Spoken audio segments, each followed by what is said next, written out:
Hey guys, welcome to another episode of Genuine Chit-Chat. This week I've got two returning guests, Rhys and Josh. Now I'll put all the details in the description, but for those who are just tuning in, Rhys and Josh have been on an episode together before. I believe it was episode 11, talking about transgender issues, and Josh is the co-host of the mini-series on the Genuine Chit-Chat podcast called Science But Simple. He's also appeared in a couple of others as well, and Rhys was on the first ever episode of Genuine Chit-Chat too. Now, I wanted to get these guys on because they're both, I'd describe them as hardcore gamers. They both have PCs as well as several other game consoles, and they absolutely bloody love video games.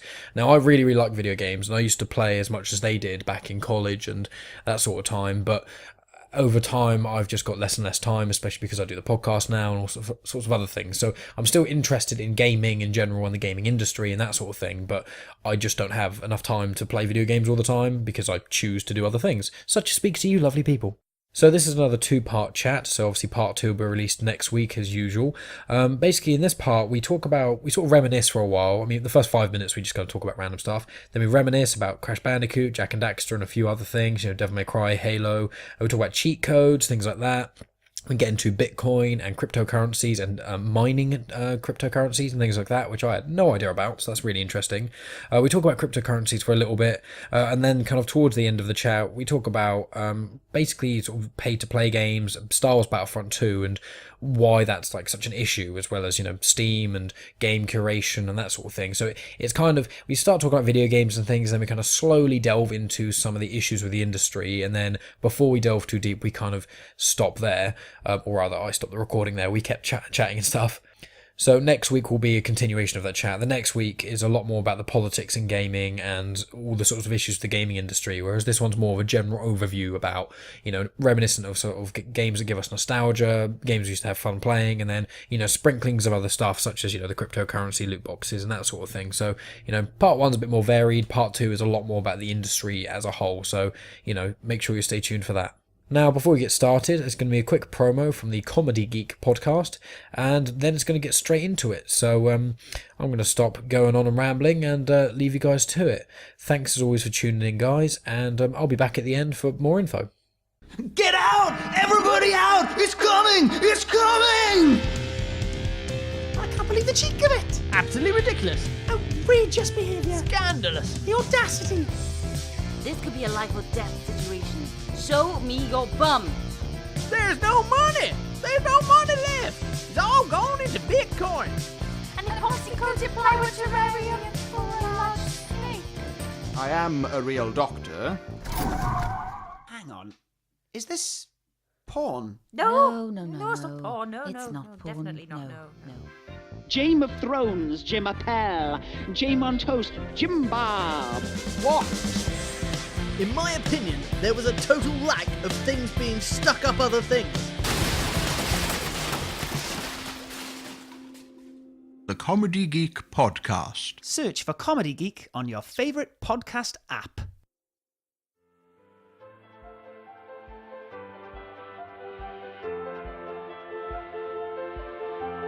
Welcome to Genuine Chit-Chat, where we have honest conversations with interesting people. And I'm your host, Mike Burton.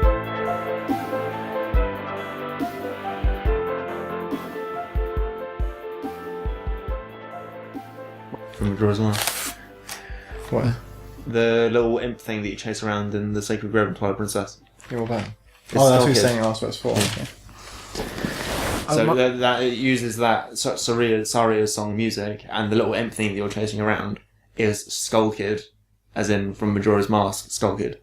My favourite from that is from Zelda's always the Great Fountain tune. I think that's still my ringtone, isn't it? That one. That's exactly how it sounds. Yeah, that's the version I've got. So That's actually the version I've got. I know exactly what you mean. Great Fairy Fountain. Yeah, I fucking love it. I've got the metal version of it on my phone as my ringtone. So I still stand by Song of Time / the Temple of Time theme Joya from Twilight Princess. So, yeah, I mean, a lot of Zelda music's great. I mean, you can go and see the orchestra thing in London and pay for that. I mean, I wouldn't personally go. I mean, I love Star Wars music as well, but I wouldn't pay to go see an orchestra play all the Star Wars music. I like 2 Star Wars songs loads, and the rest it's like, meh, it's good. But that's supposed to be an experience, wouldn't it? Be pretty cool. and that is why you Are an uncultured are a swine. casual. Oh, I'm a filthy casual. Yeah. I have started recording, just so you know. Oh yeah, I know. Yeah. I know what your game is. Yeah, that's how I roll. Josh is used to this. Josh is, what is this now? What, 4 science but simples? Thank you. 4 science but simples, and then 1 with Rhys and 1 with Wayne. So, and Rhys has returned after a hiatus, even though there wasn't a hiatus at all. I've just been doing other things and getting more interesting people on. You can take that from him. So I can just not talk. Well, that was like recorded. Just like, yeah, people listening are just like, what the hell? Like, who is this Rhys? There's no one else there. No, we're gonna do that in the next show then. And that Science Simple. We're gonna pretend you're there. So, do you have any input, Rhys? Okay. Yeah, it turns out at the end, I actually am. I'm like, bye guys. Yeah, or maybe I'm just going to get that sound clip now and I'll use that. That exact sound clip. I want to get you guys on because I want to talk about gaming. Actually, no, that's because that's what I wanted to do. Well, you want to talk about gaming? Yeah. Okay. Well, it's not all about you though, is it? So I agree. No, Josh. It's the time we had an intervention. What better time to do it than this is it. Broadcasted. If this was only live on the air, but it's not, so it's pre-recorded. But no, you have a problem, Josh. 'Cause it's actually not all about you, and you keep saying in the podcast it's actually a real big problem. Like, I've had people sending emails. I've had people sending emails to me and be like, "Dude, why are you continuing the podcast with this Josh guy? Like, he keeps thinking it's all about him, man. Like, can't he just tell that it's actually not? Like, it's legit not about him at all. That's what it is. I'm sorry. It's just we intelligent people, like Brian Cox, always just tend to. Oh god, I'm sure he's great in terms of like all his science and all that sort of thing, but Brian Cox, just the way that he talks, is so good. Grinds me entirely the Josh wrong hates way. it. What? Josh really I hate it so much. You've seen people do impressions of him before? No. So good. I just think that's probably hilarious because I hate the voice. It's like, oh god. And I find that absolutely fascinating. I can't do that. Was it Leeds, is it? Oh yeah, it's like Northern. I'm terrible at that. Something north. Yeah, Something north. Anything northern than London is north for people down south. So is it above London? Yeah, well, that's fucking north enough. Then I don't go far the M25. That is my limit. I go to Wales sometimes because that's not up as much. It's more to the left. We're like on the south coast, unless it's like, I don't know, Portsmouth or Land's End. Everything's north. Yeah. Well, yeah, it's literally just Cornwall's pretty much the Cornwall and Port. I actually found out today And Isle of Wight. I think it's Venice. In Italy. In Italy. I think it's Venice, so might be slightly wrong. Is further north than Montreal, Canada. And I read it, I was like, that's not right. And I saw it on a Ask Reddit thread for like, what sounds wrong but it is right. So you look it up on the map and you can literally see it is higher. Is it because like Montreal's really low in Canada and it is low in Canada, but and like, Venice is on the absolute top. It's right next to the border, isn't it? it is top, yeah. So essentially, the very, very, very top of Italy just overlaps the very, very bottom of Canada. Whenever I think of a map, I don't think of Europe being that high up. But it is. Well, it's more like Canada and the USA is actually a lot lower down than you think. Yeah. It's because we feel like we're quite high up on the map. Best way to remember it is like you got like a upside down L shape for Africa, and then you got South Africa. It seems like it fits into it, so it's like diagonal. Yeah. So it makes sense South that America, Europe is South Africa, South America. Yeah. Good gaming chat, guys. Yeah. Well, I'm happy for this to go. And now, that map game is probably one of the best games I've ever played. Oh yeah, that's Civilizations then. Just talk about Civ 5. But this, even though I do want to chat about gaming, it's not exclusive. I'm not allowing tangents. I mean, I'm timing it, and you've only got 2 minutes left of tangents left, and I'm going to start, pausing the podcast, and you guys put your shit together. We've already had to fucking sort Josh out because he thinks it's all about him when it's not. Yeah. And if you guys keep going on tangents on a free for all conversational podcast, it's not right, is it? Conversation between mates going off on tangents. How fucking dare you? Can't deal with this chaos. It's all these big, well, not big, that's the point, quotas coming from the EU. As soon as we leave and get Brexit over and done with, you can podcast whatever you want. Yeah, see, that's the problem. It's Brexit. We need to get that out of the way and then we'll all be okay. Even though it'll probably make everything much worse. But I'm not going to get into that. That is something I'm going to scooch on by because I know what happens if me and Josh start talking about politics. I have no idea what that sound is you just made. It makes me uncomfortable. I don't make a sound. It's all in your head, Josh, because it's all about you. Anyway, it's going to be the gaming podcast because I was going to talk to you guys because I know that. Do you listen to the Jimquisition one as well, Rhys, or do you just Which one? Jimquisition? Oh, it's podcast. Yeah. Okay, because I know because I don't listen to any gaming podcasts. So I've listened to one ever, which was the one with zero punctuation in it, the Roundtable one. No, that's not Roundtable. Oh, wasn't it? Which one was that? That was, the Gentleman. No. Are you on about which one? Total Biscuit, co-optional podcast. That was it. Yeah. I listened to one of them. But you guys, like, you listen to that one, Rhys, and then do you listen to that one as well, Josh? I go for that one sometimes. There's the Gymquisition, which is essentially generally comes out on, I think it's Mondays. Yeah. And then sometimes there's an extra one during the week, depending if some real shady shit's going down. I didn't even know if you had. I didn't even have one. I have to listen to that. That's not the podcast. This is like the YouTube ones that come out on Mondays that are only like 10 to 15 minutes long. But he does have podcasts. And then there's the podcast called the Podquisition. Yeah. Which I do listen to.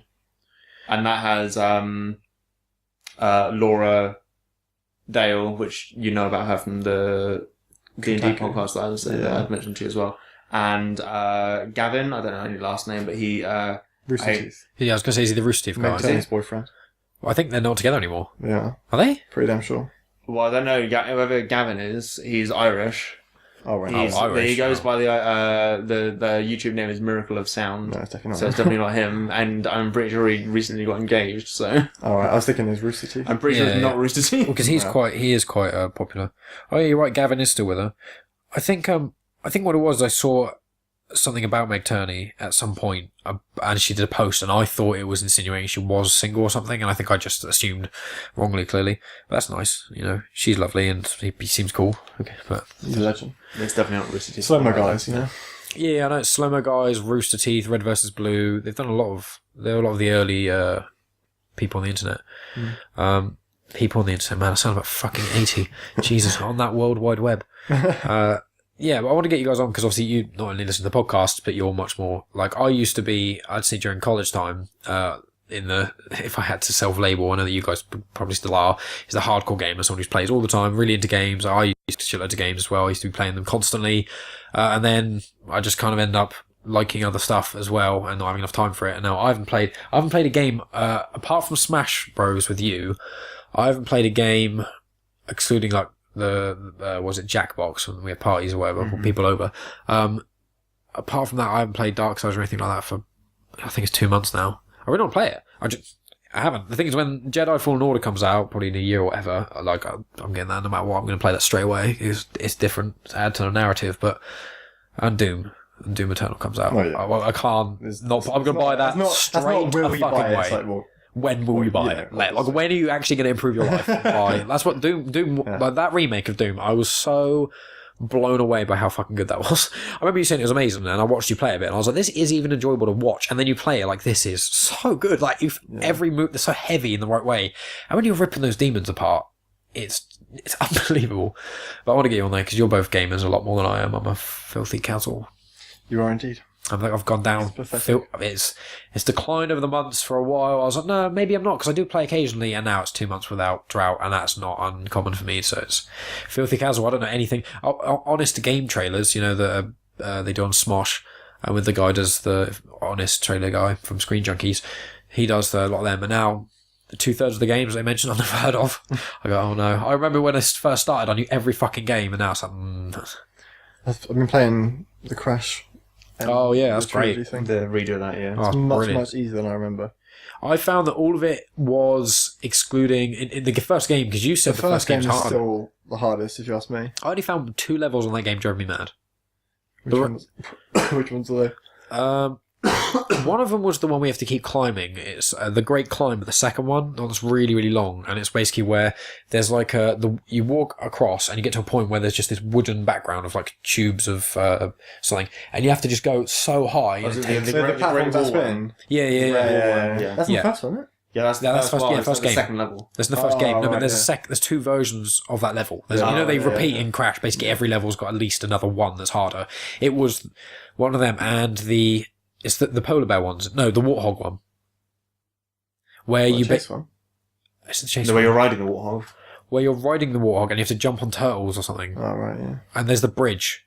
No, it's not even on the warthog. That's a part of it, but on the bridge bit. You know, you have to jump across the bridges. Yeah, with the warthogs running back and forth. Yeah. And there's literally like the space of it is absolutely minuscule. I got so triggered by that. You can jump and walk on the rope. Yeah. But it's really the hitbox that is quite small. Yeah. So you have to be very, very on the middle of the rope where you slip off. Exactly, yeah.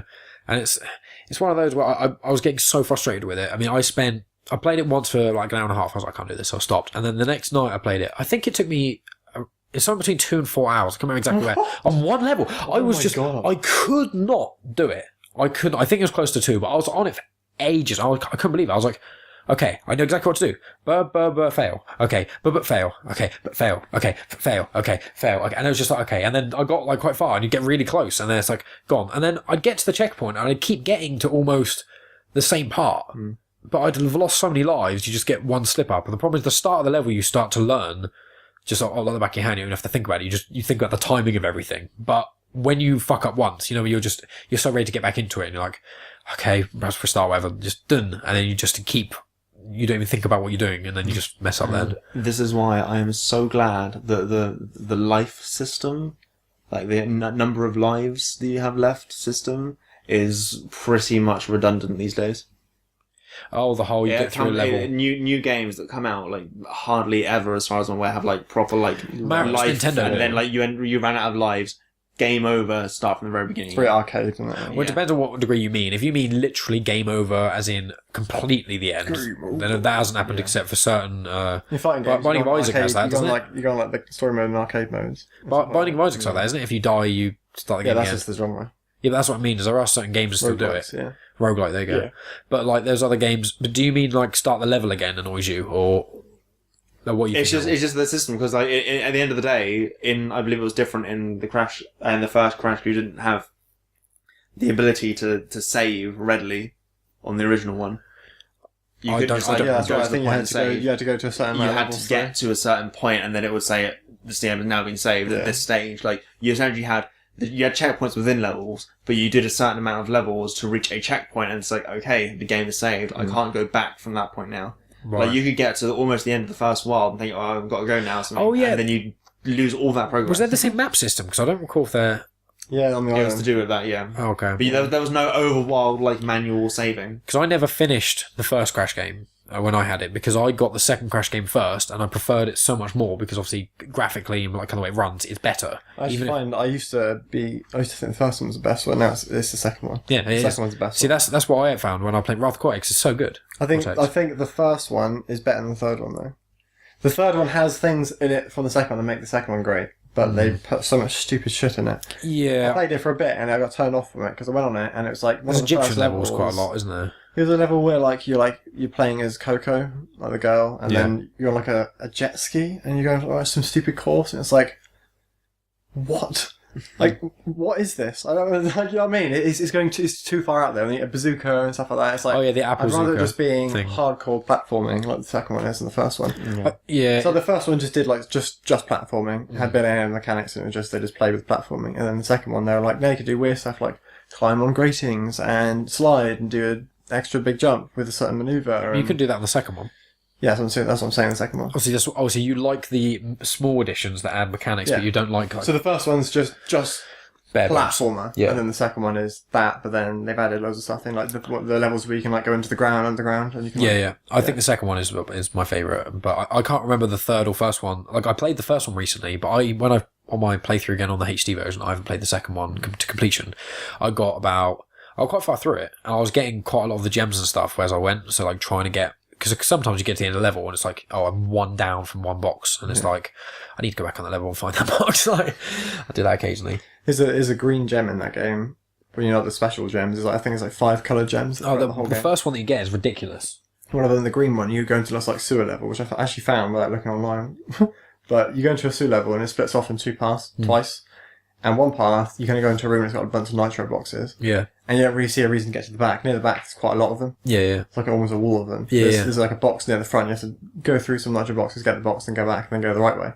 But if you don't take any hits from the beginning of the level up to that point, you should, just before that little point where you can go left and right, you should get the third level of Uka Uka, or whatever it's called. So you become complete invincible. Invulnerability. Yeah. So you can basically just run in there and you blow up all the nitros so you can get to the back. And then the back is like this huge vault door. There's loads of them all over the level. But if you walk into it, you just clip through it. Yeah. You just clip straight through it. And you get an achievement as well, or a trophy rather. Yeah, because I did that. You're around the corner, there's another room, and then... I saw the nitro and I was like, there's no reason all the nitro be here unless there's a button to break them all. And if you get... I think that's one of the levels where you finish and there's no blow up a ball with nitro button or something.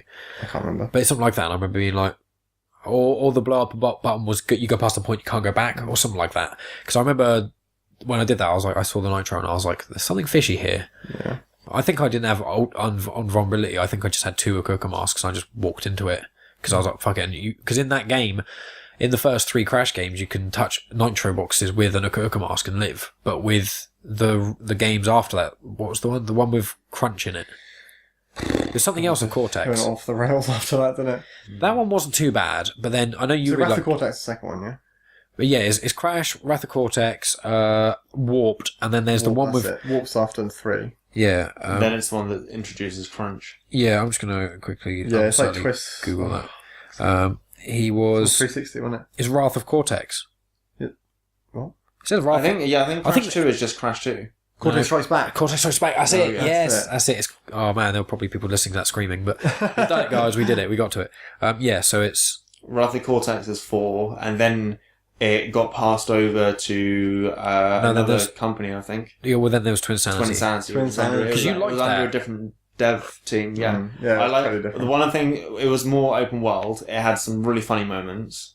A bit more like characterization to things rather than just platform, like a bit more like story-ish in a way. A lot of mechanics in it, very interesting. The entire soundtrack is a cappella. It's great. Yeah. Oh, Yeah, To the that's... point where there's a thing where Cortex ends up being chased by a bear with a load of bees, gets a beehive on his head, and there's just an a cappella version of Flight of the Bumblebee going like like the whole time. It's just like, and it's one of those ones where Cortex is going over the back and you're in the front and having to do things in the front that changes things to the back so the Cortex doesn't die. And it's completely nonsensical, but it's great. It's like, I don't think, objectively, I wouldn't say it's a good game, but I'd say that it is definitely enjoyable to play. Yeah. I found it's just, there's no need to make it as like, you know, like you said, they make more about the story and characters and stuff. It's like, there's no point. Mm-hmm. It's like, people love Crash because it's simple. He's, what was he? He's a Bandicoot. Bandicoot. Crash Bandicoot. Of course, I'm thinking of Lombax because I've been playing Ratchet and Clank. Oh, yeah. He just, an animal, he says one word, or he says one thing, like ever, or something, which is the first cutscene in the first game, where he gets knocked out the window and he says something, doesn't he? I can't remember. He says there's that, and then also if you get a certain... and Yeah, and you get a certain gem or something in the game, and he goes, yeah, they're the two. It's 2 things I recall, but the only like, actual proper dialogue is the start cutscene, like full on. It's basically what's happened is his natural course, because it started completely hardcore platformer, and they kept shoving in random stuff, like features, and then making it, like I said, with the jet ski level, and it's just like, why are you doing this? You're taking away what we loved about Crash, and they keep going, and I'll tell you what logical step is add story. I'll tell you what ruined Crash for me. The thing is, though, when you actually play it, a lot of Twin Sanity's gameplay, it has the platforming, but also combines it a bit with almost like you're trying to solve small puzzles about how do I go about this platforming section, as well as collecting the things that you need to collect in terms of getting power crystals, and also being, instead of just being like going straight or going sideways, it's a completely free camera 3D space. Yeah. And it allows the level to be developed in an entirely different way, and it's an entirely different experience. Different, but not as focused. No, I'd agree with that. I just appreciate the standard platform format a lot. I've been playing a game called Celeste recently. Oh, I've seen that, yeah. Which is literally just... That game is literally nothing else but a platformer. Absolutely nothing else. Like, nothing. It's just platforming, and it just explores... Also, Crash, the original was 3D as well, just to clarify. Obviously, it's not as open in 3D, but it's still 3D. No, it was 3D as in the space is free roam 3D. Crash has always been 3D, but it's been like, well, I think 2.5D is the term. To a degree, but there are certain levels where you do. There's quite a lot of levels. Particularly like the first game, there's less of them. But the levels that I'd say you're thinking of, where you're going straight, you're going into the screen. They're just almost like 2D, but in the other direction. Not exactly, no, because there's a lot of there's the sewer levels, there's some of the water levels, there's in Crash 3 especially, there's all the Egyptian levels where with most Crash games there's basically a square like that, and you're running like that, and you're avoiding you're moving forwards and backwards like that, because you obviously have to go through the level. This? It's still... How about this? It's still... Okay, yeah, I know, podcast, I know. It's still heavily linearized in a way. Twin Sanity is... It's definitely linear, but I wouldn't say it's 2D. It's linear, but it's a platformer, so it's like... That's what you expect from a Well, that- platformer. well, that- which I guess is kind of a silly thing to say. Like, we expect it to be linear, so no one should be innovative. Yeah, but, you know, but Super I feel like with Mario, Crash, I mean, or was it it's Odyssey? home that they've changed it. Huh? Odyssey is one of those examples, which is a platformer, but it's full 3D, and I still haven't played that. Odyssey. Mario Odyssey. Oh right, yeah. Yeah, it's a 3D platform. Yeah. I really. But then that's essentially obviously it's its own thing, but it's come from the same place that Super Mario 64. Yeah. And then after that, Mario Sunshine. Yeah. I And love Mario Sunshine so much. in My favourite the games way ever. in a way, Twin Sanity, the way I'm thinking about it is that although it's not a level based thing, it's much more of a like there's the different parts of the world you can just go to. Yeah. Once you have them available by going to them through story almost. Yeah. It has the same sort of like play style as the Spyro games Or Jak and Daxter or something. or Jak and Daxter. Well, Jak and Daxter are made by Naughty Dog as well, so Yeah. like Jak and Daxter, the first one is literally just Crash Bandicoot. Like it's got like one extra mechanic, and it's literally almost the same. Pretty sure your attack is a spin, isn't it? Yeah, it is literally a spin, and it makes almost the you same got a noise. punch and a spin. Yeah. It's- And then there's the eco stuff as well. yeah, The it game does was add great, and the this. second one came out and it's better, and then the third one came out and it's And it- one of the best things I've ever made. I actually found out that you can buy it or you can download it from the PS4 store. Oh, Really? Yeah, You can just buy it, it's 11 quid, mate. I've got Really? that's the Precursor Legacy on I don't PS4. give a fuck, mate. Third one. Okay. Yeah, the first one. I'm joking. I really like the first one. First I do one, like the first one. one's The third good. one is The first like one's a good. special The place second in one my is heart. really good. Then the third one, storytelling and playstyle and free roamability and how far it was for like a PS2, absolutely unparalleled. It's just so fucking good. The atmosphere, I loved all like It's dark I as get hell. nostalgia thinking Hell, about when dark you as have to fuck. go Why out did I say and- hell like that? Does it still have the like? I just remember playing with the Precursor Legacy with Kieran like for so long. The everything in that game is so over animated. Brighton. Like no, as in the actual animation itself, to the point where you just like keep pausing and unpausing during cutscenes and watching people speak, and then like No, but it calms down a lot. Like they make Yeah. it like real deep and like it's almost Yeah. like you're Harry Potter and in the beginning Yeah. it's like Wingardium Leviosa, and then you go to the end and it's like the most dark fucking shit you've ever seen. You're like it's like that, but it's not that dark, but it is dark. No, but in fact, you can Jack literally Street's like really dark. Dark 3, you can turn Dark 3. Dark 3, you can turn Jack. No, you can turn in Jak 3, you can make him. You get like light and dark powers. So Yeah. you basically turn like an angel version of yourself, and then Oh, like wow. a demon version of yourself. I've never It's played fucking it, so- You've never played Jak 3? Jesus I've only ever played the Christ. first one. God, You've mate, never you buy it on played the Jak store. 2? You've never... Mate, the game Renegade. I had a literally... PS2. The game literally... You The never had a whole PS2? way No. it I works had a out... PS1. I had Crash Team Racing. But you have You're a guns. psychopath. No. You don't own a PS2. No. Those are two conflicting statements. You with Jak 2 and 3, the thing is with both of them is like they add so much more depth than Jak 1 has by so far. You have guns as well as attacks, you drive vehicles, you have obviously Daxter's really many things. Vehicles. The hopper, do you remember the hopper vehicle? Oh, it's just good boom, and That's it's my like go-to vehicle. it was literally like on what was it? You do you remember Simpsons Hit and Run? And you put in the cheat where you honk your horn and then you like fling in the air and you could like go to like broken parts of the map and shit. That game was so good too. I was thinking about this the other day because obviously I was playing Ratchet and Clank, but in Ratchet and Clank 2, I think, I'm pretty sure it's 2, there was a level where you use the grinding rails a lot. Yeah, I remember that level very vividly, very Yeah, vividly. it's like a sort of future. It's a water. It's like on a water worldy sort of thing. Yeah, and you get a certain weapon there. I can't remember which one it is. Something like that. Anyway, you go onto the rails, and there's a bit where you're going like over, like the floor is fog because it's so high up, kind of thing. And it's like building rooftops or like I can't remember if it's rooftops or just floating islands or something like that. And you see them off in the distance. They are actually background. They look like background stuff, sort of lower res. And you're meant to go past them and finish the rail. But there's a certain part where you can jump off. And as long as you don't veer off course, you can aim for one of those spots to land on in the background, and you can actually reach it using like the copter thing. Yeah. If you reach there, you go to a certain building, you go around the edge of the outside of the building, and then you walk into the building in a certain spot, and you clip through the wall, and then you're halfway in the wall. You're halfway in the floor, so you're basically, if you were inside the building, the top of your head would be sticking out the floor. Right. And there's a teleporter you can just see into the room. And you can see a teleporter, and you have to get over there, and there's absolutely shitloads of enemies. I mean, like, so many they wouldn't have placed them that they're choreographed. It's like they're all like clipping through each other. Yeah. If you can make around that awkward mess, you go for the teleporter, and it teleports you to the Insomniac Museum. Oh, I've heard about this. And they're I've obviously heard about Insomniac, the this. developers. They have one of them in each game, I think, in each Really? Ratchet and Clank game. I loved it. It's the best Easter egg I've ever seen in my life. It's basically... Did you know that about that, or did you just find it? I knew about it, yeah. I saw it okay. online, yeah. There's no way in hell I would have done that. But you go there, it's basically like this big, massive room, or multiple rooms, really. and it's like everything cut from the game.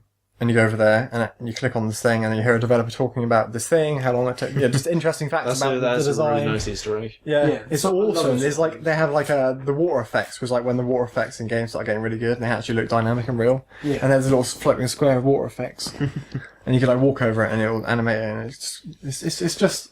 It was great. It shows you all the vehicles they cut and all sorts of stuff like that. Yeah, I remember hearing about that. I can't remember when, or I don't know if I never reached it. I don't think, or did I?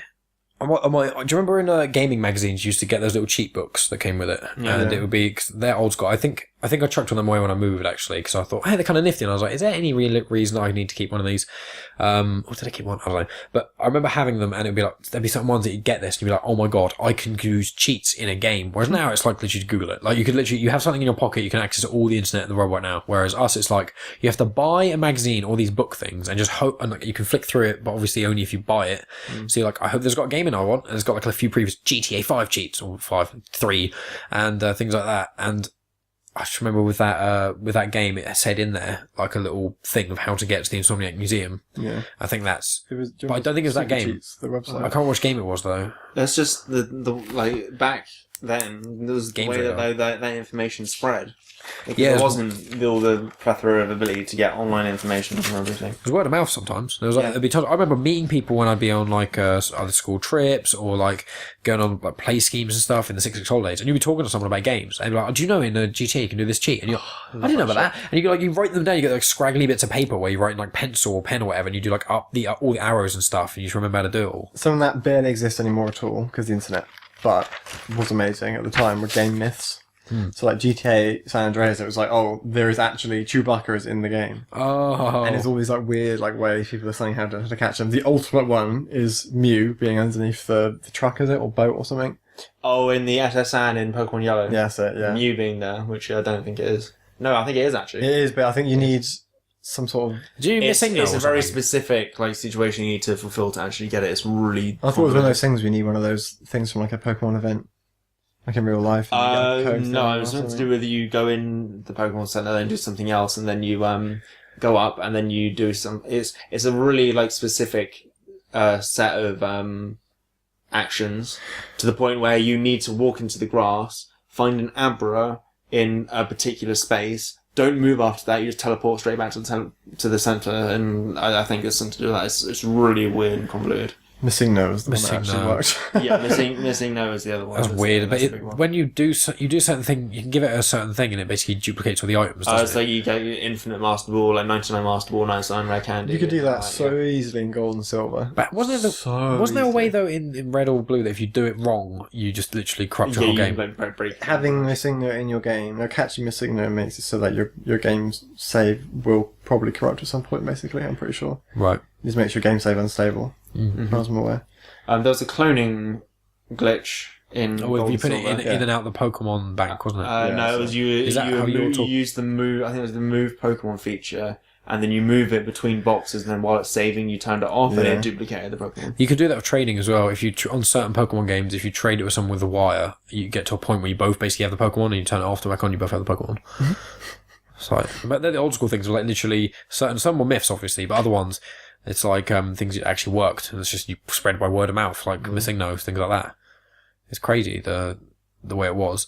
But one of the things, as I said, one of the kind of reasons I want to get you on here, it's obviously to talk about all these things, but was it's quite good talking about remembering about cheats and things like that. And now it's a good segue into how do you cheat in games now, where you don't you buy things to make you better than other people. Like there's no game. You can't get Game Shark anymore, can you? No. Exploder. Do you remember Exploder though from the PS? That stuff was weird. I had that for the GameCube. I could do like certain things. Like I think it was. I can't remember if this was one or I'm just imagining it. There was like Infinite War on Mario Sunshine and like Infinite Magic stuff on Star Fox Adventures, things like that. I remember I had one. It's one Pokemon Colosseum. I think it was Exploder as well. Also. Yeah, it's like Exploder. There's no E on it. And it was for Final Fantasy 10 Part 2. Yeah. And it was all the stupid cheats on there, like, infinite health. Crap like that. One of them was, I always thought was funny, which is infinite money. Yeah. There's a spell in that game, or an ability or whatever, called Spare Change, where you throw a percentage of... I think you actually can specify it. You specify how much of Which your game is this, actual sorry? money. Final Fantasy X Part 2. Right, okay. You can basically throw a certain amount of your money, and you can put in that money. I'm pretty sure how much you want to do, and you can throw all the money you have, and the more money you throw at the enemy, it's like an area effect thing. The more damage you'll do. But you could use the exploder cheat to get like 9999999999999 gil, which is the money. Yeah. And you do it, and you just literally one shot absolutely every single thing in the entire game, including the last boss. Oh, I see. I remember there's another one like that. Essentially, infinite money was Motherload on Sims. Oh yeah. Motherload, like Motherload 50,000 simoleons. Motherload 50,000 simoleons.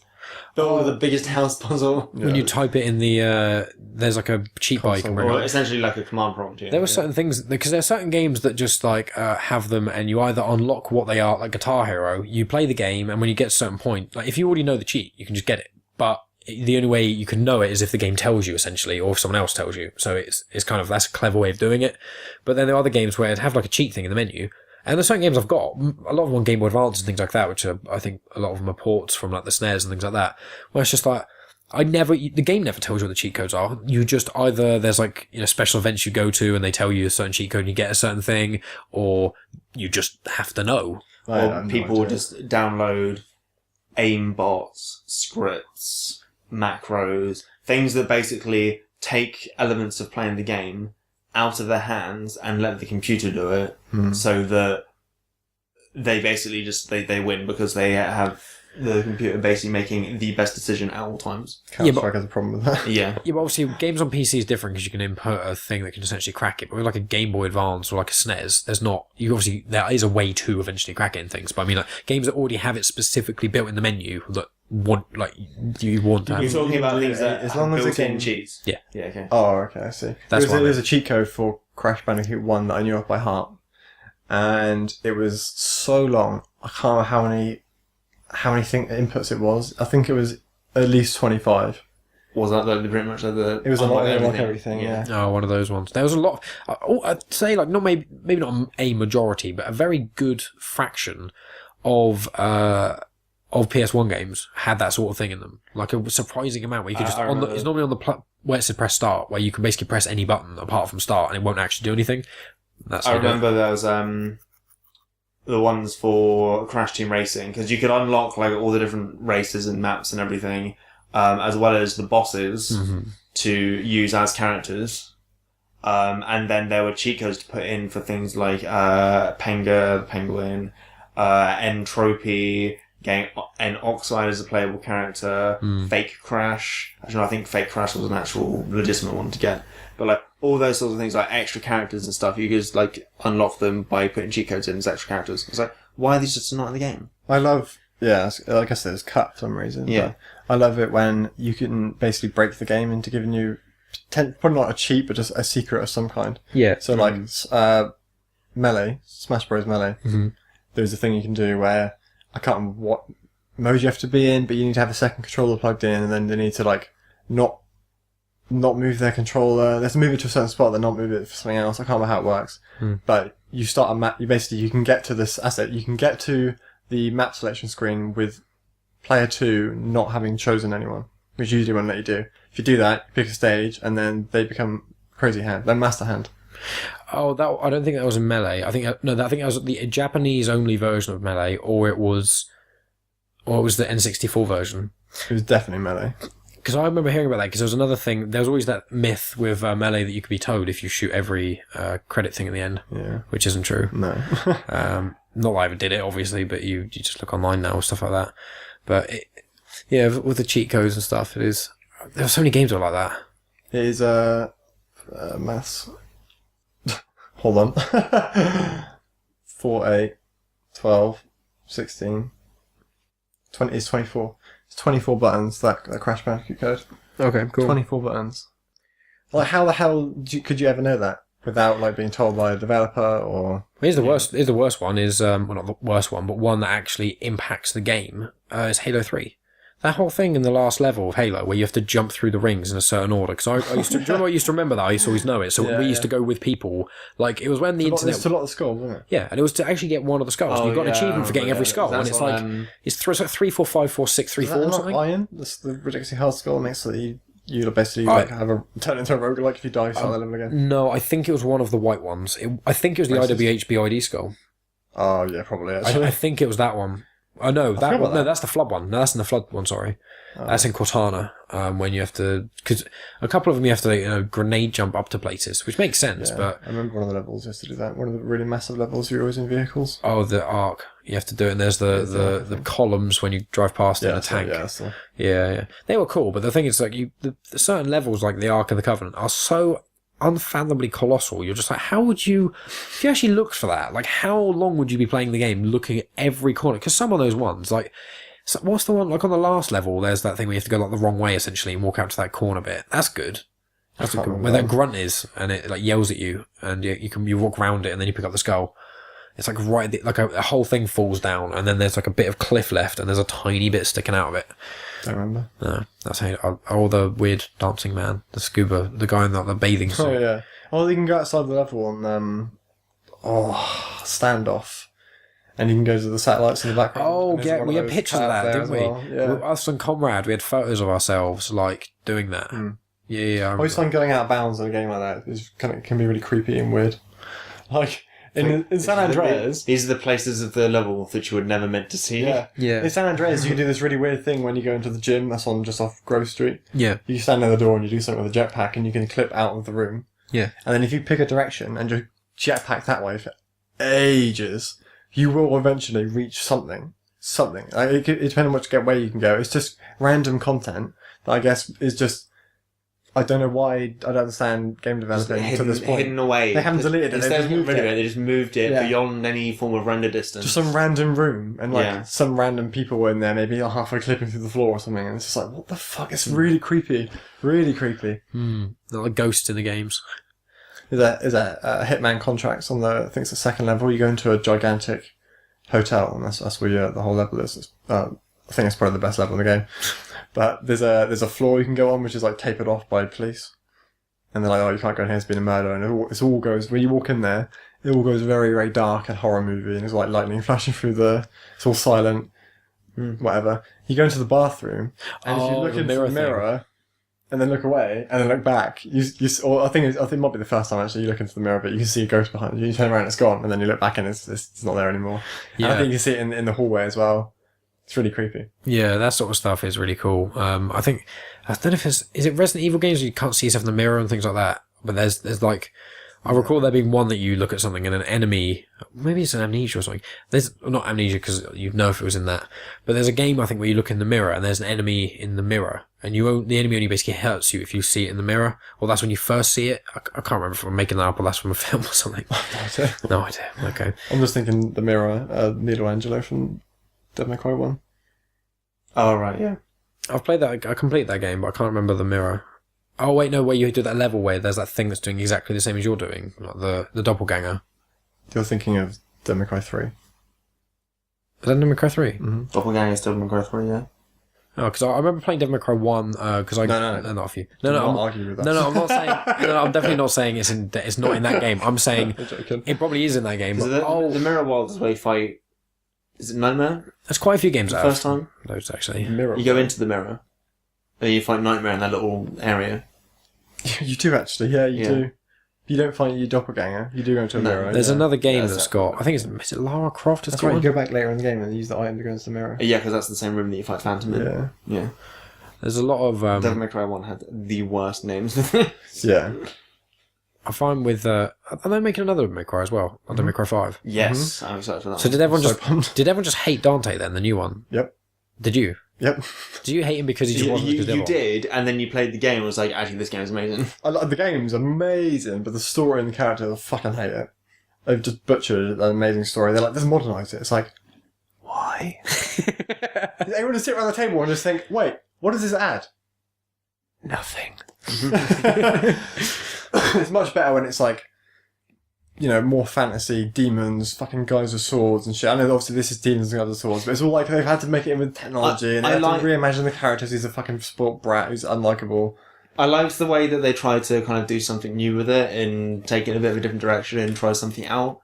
and it wasn't hugely popular. I quite liked it just being something a bit more fresh and new. I appreciate you trying. I understand why it wasn't as big as I thought it would. I think that it gets a lot of unjustified criticism because it's not the same as it was before.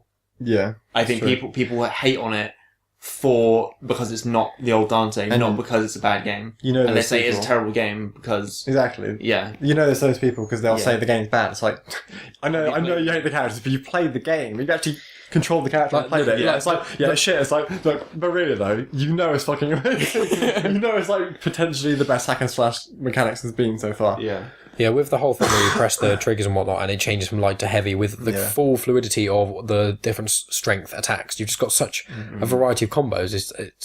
I'd say it's almost unparalleled. I certainly haven't played a game that's got that sort of depth to it. Not that depth. I don't think it doesn't have much depth, but it's got a lot of variety and it's fluidity. I think it's fluid so satisfying. Yeah, I think it's more the ease of complicated combos in a hack and slash game. Yes. Because like with certain ones like Ninja Gaiden or things like that, I think they probably have a lot of combos, but it's basically one button and you have to do weird timings and movements and stuff. Ninja Gaiden, I'm not really sure. I think Bayonetta definitely has it with it's because it's just Y and B for punches and kicks, but there's so many combos.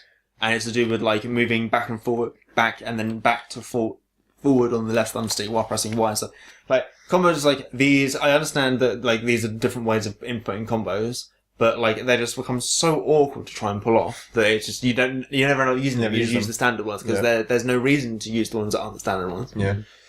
So if they did particularly great damage, they never seem to do that. Yeah, but compared to that in DMC. A lot of the combos you have, there are a lot of variety and different uses to them, as well as none of them are particularly difficult to try and pull off. And how easy it is to flick between which sort of like, I guess, stance you want to use. Whether you want to use light attacks with more AoE or more heavy attacks, just hit one thing hard. It's so easy and the gameplay is so fluid that it makes it incredibly satisfying. Yeah. Bloody lovely. It is a great game. I love that one. But I was going to say, swoop it back. With gaming in general, I'll swoop back into that sort of conversation. With it comes to the industry more so than the games itself. Fun. It's only because we came to the. You got to kill the mood with the gaming industry. Come on. Well, it's got to be spoken about. You guys know a lot more about it than I do. Yeah. I mean, ranging from obviously the microtransaction, what that's done to I can't remember what country it was in Europe of like changing a law about Belgium. And Belgium. So Belgium. Exactly. So all these sort of things that I think are really interesting. That obviously I imagine most people listening to this are probably going to know at least a bit about this because.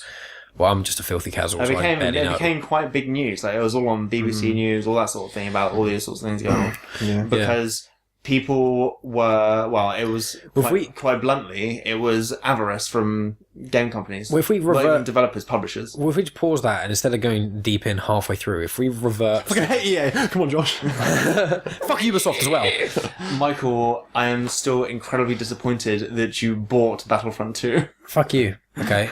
You're the problem. I am.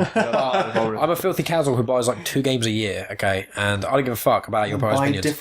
You love capitalism destroying my I want to clarify, don't you ever fucking tell me not to buy a Star Wars game, okay? Star Wars games, upright, Force Unleashed means so much to me as a game. I love it so much, I'm getting it tattooed on my skin.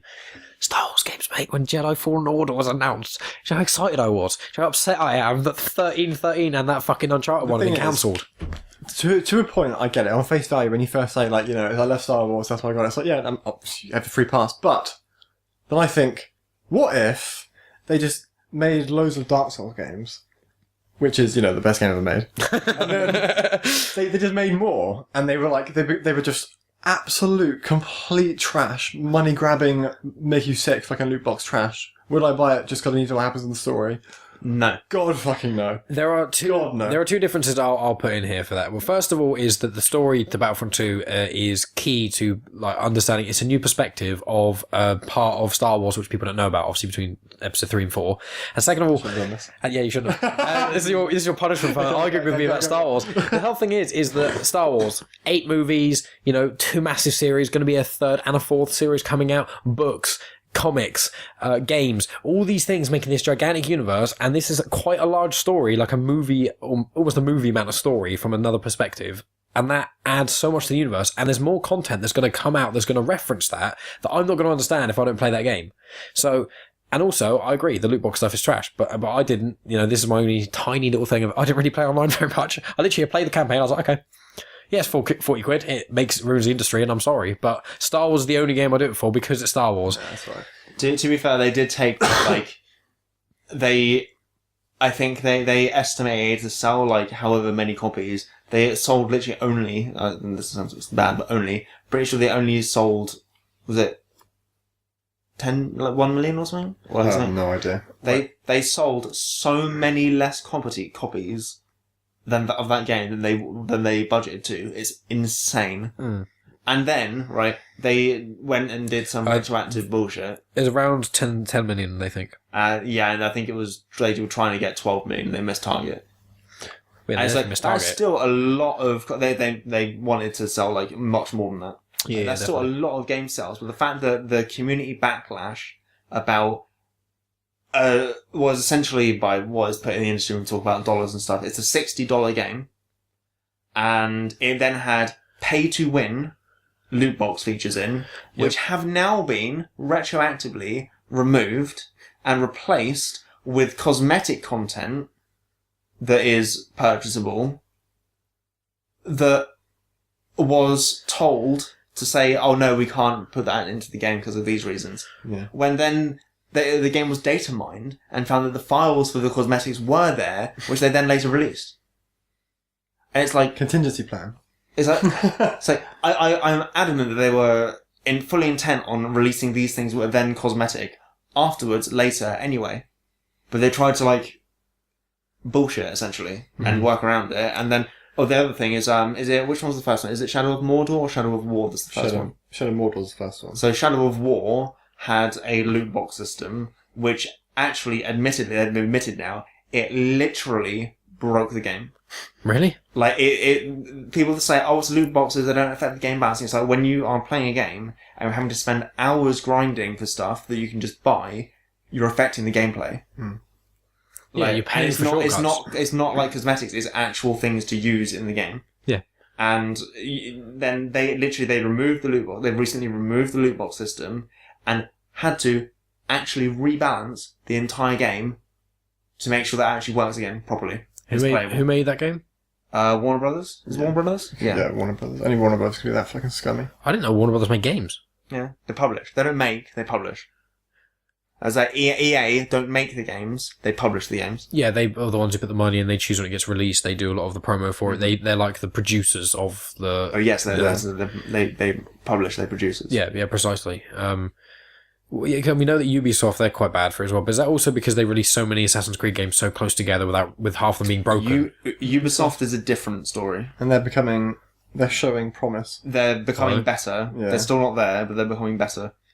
Way. Ubisoft's whole thing was, they were just like, okay, I don't know when the first one is, let's say 2013, right, it's been a year. Release a new Assassin's Creed. 2014, it's been a year. Release another Assassin's Creed. 2015, release another Assassin's Creed. But it's not finished, and it's fundamentally broken. Release Assassin's Creed. Which one was that? Unity. Yeah. And it literally released in a completely broken state. It was so broken. It was so bad. Was it Arkham Knight did that as well, didn't it? Yeah. the PC yes. port. PC release. The PC. That's port, also Warner Brothers. The PC. Yeah, that was Warner Brothers. Yeah. They sold. They outsourced the PC port to some random fucking company who has done one or two other games terribly or something before. That's it. They just gave it to them and said, "You do it." And they didn't do it because they had no fucking clue what they're doing, and then they brought it out, and then it was so bad it actually got pulled from Steam. Yeah. Really? It's one of the only games that's been pulled from Steam. It had things like frame skips, the game that was meant to be able to run in probably 50 to 60 FPS, because it probably wasn't fully optimized to go to 60 FPS anyway when it was built for the PlayStation 4. It came out and these things would be you'd be driving along and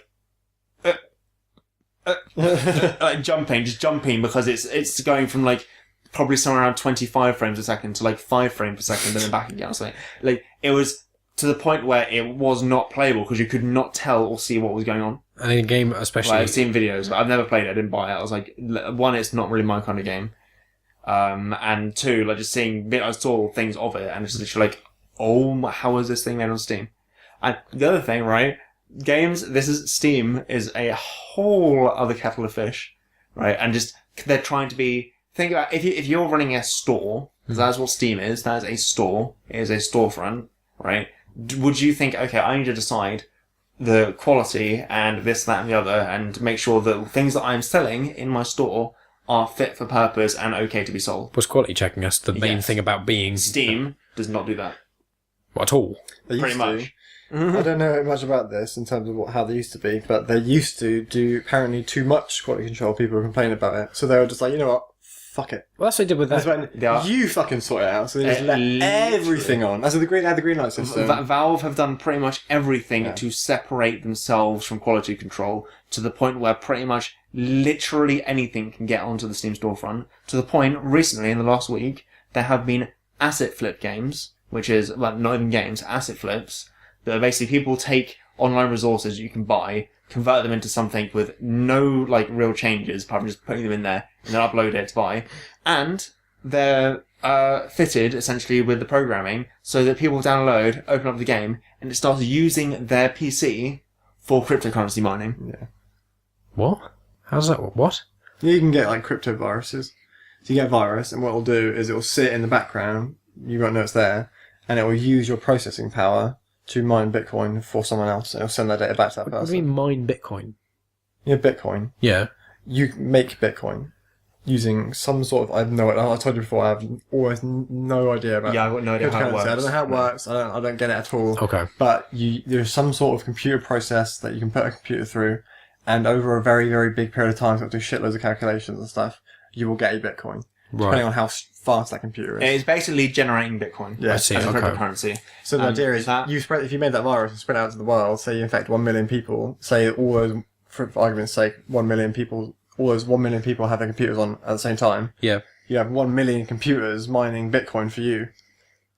That is pretty crazy. The Bitcoin mining. Well, I was just going to say, Bitcoin right now, one Bitcoin is worth £5,750. That's after it crashed as well. It used to be somewhere, I think one Bitcoin used to be worth somewhere around crazy, like $10,000.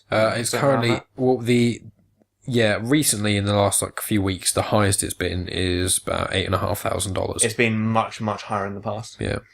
But the point I wanted to lean on was in that is the whole cryptocurrency mining thing is exactly why graphics cards for computers are so expensive, because graphics cards have so much internal processing power. The people will buy graphics cards, set them all up basically, all plugged into the same unit, and then use that to mine cryptocurrency. So people buy them all up, and it makes the rest of the market incredibly scarce because they're not easy to produce. Which inflates the price for literally everybody else. So right now, if you'd buy my graphics card is considerably more expensive than it was when I bought it. What? The graphics card I have now is considerably more expensive than when I bought it, because this influx of people, like normal people, trying to mine Bitcoin with graphics cards has gone up in the last year and a half. There's or so. supply and demand. There are only a certain amount of graphics cards, so they can only be produced so quickly. I see. So when everyone buys them up for cryptocurrency mining, and then there are people that are trying to get them to use for their PCs, as general use, they can't because there's only so many, and it makes them really expensive. It's the same way that scalping happens. Yeah, I don't know if explaining scalping. For people that don't know, scalping is where you may have limited edition items, but there's only a certain tickets. Number The of easiest way to do it. Yeah, the tickets to a gig. Yeah. So there will only ever be, say, let's for example say there's 10,000 tickets to a gig.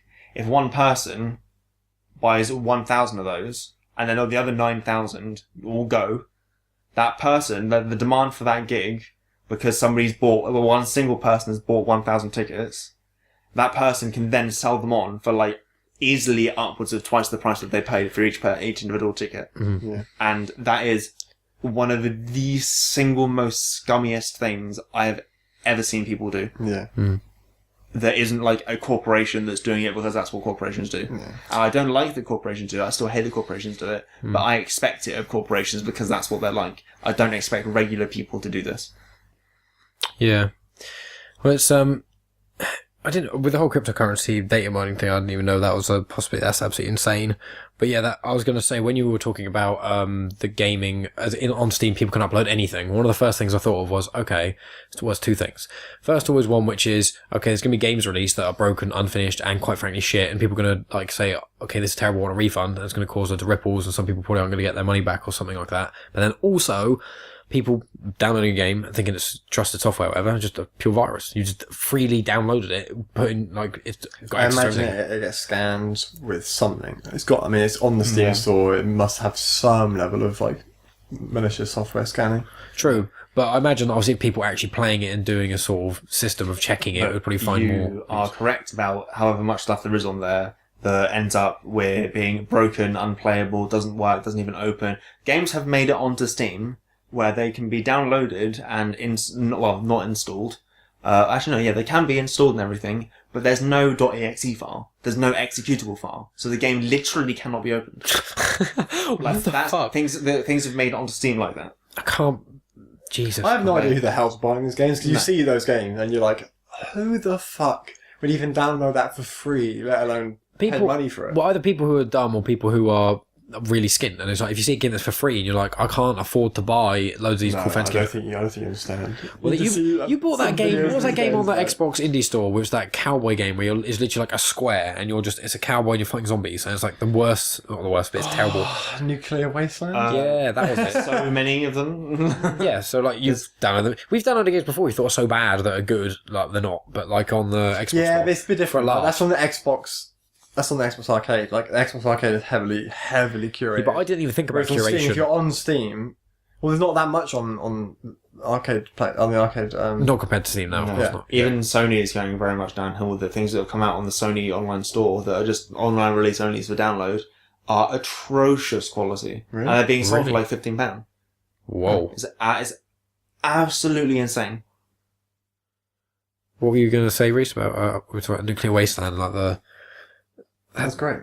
it wasn't great though. It sucked. No, that game is so bad it was funny. But what I'm saying is, it was intriguing because I think it actually did cost money. I think it was like 10. Oh yeah, it was like 80 Microsoft points. That's 80 Microsoft points, yeah. Yeah, because So I was that's like, one. I had random points to spend, and I saw it, and there's not many things on there. So I was like, what can this actually I hate be? It's made it conversion. onto the store. I despise conversion point things. I want to say that in any stretch of It's a any scam. place, it triggers me so much. It's like It's we could sell this for £10, which is how much you want to pay for it, or you have to convert points into £15. Yeah. Yeah, it's bullshit. That is the only reason it exists. It's Yeah. so scummy. It's so annoying. They're dropping But it now. I think they've dropped it and everything, haven't they? Good, I hope so. Should be a fucking. As you mean recall. in Microsoft? Most things have dropped that kind of system. Not most. Things are starting to drop them. Microsoft I just has. think in terms of like if you're going to Nintendo did offer microtransactions, I stand firmly behind the idea of one. If someone is buying a game from you, that's not a free to play game. You should not expect to be making continuous revenue from the microtransactions of the game. If you're selling a game and you're selling a game for a cost, you should expect to be able to have made a good enough game to make a profit on selling that game alone. Or if the microtransactions, in a sense of not breaking the game in, I know you say free to play, but other games where, for example, I suppose DLC isn't quite the same as microtransaction. I think that's the problem. I'm thinking of more like adding things in the game and the revenue goes towards putting more into the game. Like, the more you keep buying, like the Smash characters on Smash Bros, and that's technically DLC, but they're quite cheap in a lot of ways. It's small transactions to get these things, but it does go towards the company, and hopefully the company will then keep releasing content for you to then keep buying, and it does actually add stuff. And I think the line is obviously where we draw between, obviously, characters or stages, or depending on the game, of more actual content compared to more variations in detail, in a sense. I'm not saying about costumes and stuff, but like the Battlefront, here's a gun that's better than all the other guns. Okay, you've literally broken the game. Fuck you. Battlefront was completely unacceptable, and every community backlash about it was completely justified. And that's the end of part 1. Thanks as always for tuning in, guys. As I said in the intro, part 2 will be released next week, and we talk about the gaming industry a lot more. It's a lot more about the politics of the gaming industry. You know, we talk about DLC, pre-orders, loot boxes, season passes, Call of Duty, bad losers, pay to wins. We talk about special editions and the fact that Ubisoft have got an Assassin's Creed game with more than 5 editions of one game coming out, and I go into a little bit of detail about them. We talk about EA, Ninja Theory, Visceral. We talk about the sort of the publisher and the creatives, sort of the game developers and the publisher sort of relationship and what happens there. We then delve into sort of the whole thing that happened with James Gunn, the director of Guardians of the Galaxy, and political correctness in games. And then we kind of, wrap it all up talking about violence in video games, women in video games. We speak about Doki Doki Literature Club a little bit and kind of go into self-aware games a little bit. And then we talk about boob physics a little bit. And we talk about sort of women being empowered, and we speak about games such as Bayonetta and our opinions on the over-sexualization of her, if it's too much, if it's fine, we just talk about that sort of thing. So the next episode is a lot more about the political side of the gaming industry and that sort of thing, whereas obviously this one was a lot more about the games themselves. Yeah, that's more or less it. I mean, don't forget to like us on Instagram, Twitter, Facebook, leave us an iTunes review. You don't even have to write anything. You can just do a little cheeky 5-star review if you think we deserve it. Otherwise, you can email me. You can message us on Twitter, Facebook, any of those sort of things. I'll always respond. I keep switching between we and I whenever I do these things because I like to sound like, yeah, it's us together, we, but it's just me doing it. But, we as a community. Last week's podcast was one with my friend Steve. He's a homosexual man, and it's a fantastic chat. We speak about sort of him coming out as gay, how his family took it, the LGBTQ plus community, growing up gay in the 80s, Polari, which is the secret gay language, which I didn't even know existed, obviously because I'm not homosexual. Grew up when being gay was illegal in Britain. So we talk about that and stuff. So if that sort of thing interests you, then make sure you check that one out too. As always, guys, thank you so much for listening. I really appreciate anyone listening this far in. It really means a lot to me. And I'll talk to you next week.